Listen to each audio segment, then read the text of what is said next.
സഭാപ്രസംഗകൻ chapter 2 part 1. സുഖഭോഗങ്ങൾ വിദ്യ.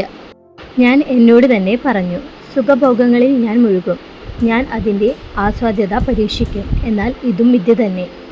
ചിരി ഭ്രാന്താണെന്നും സുഖഭോഗങ്ങൾ നിഷ്ഫലമാണെന്നും ഞാൻ മനസ്സിലാക്കി.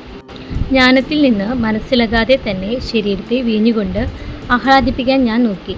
മനുഷ്യനെ സന്തുഷ്ടനാക്കുന്നതെന്തെന്നും ചുരുങ്ങിയ ആയുസ്സിനുള്ളിൽ അവൻ ചെയ്യേണ്ടതെന്തെന്നും അറിയാൻ ഞാൻ പോഷത്വത്തെ ആശ്ലേഷിച്ചു.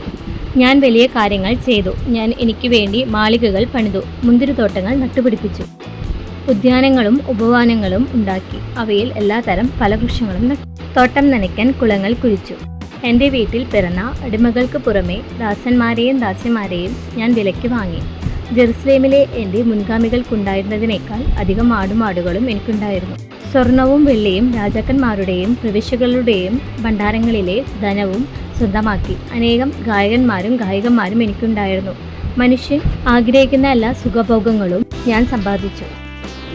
ജെറുസലേമിലെ എൻ്റെ മുൻഗാമികളെക്കാൾ ഞാൻ ഉന്നതനും മഹാനുമായി തീർന്നു. അപ്പോഴും ഞാൻ ജ്ഞാനത്തിൽ നിന്ന് അകന്നു പോയില്ല. എൻ്റെ നയനങ്ങൾ അഭിലഷിച്ചതൊന്നും ഞാൻ അവയ്ക്ക് നിഷേധിച്ചില്ല. ഞാൻ അനുഭവിക്കാത്ത സുഖങ്ങളില്ല. എൻ്റെ പ്രയത്നങ്ങളിലെല്ലാം എൻ്റെ ഹൃദയം സന്തോഷിച്ചു.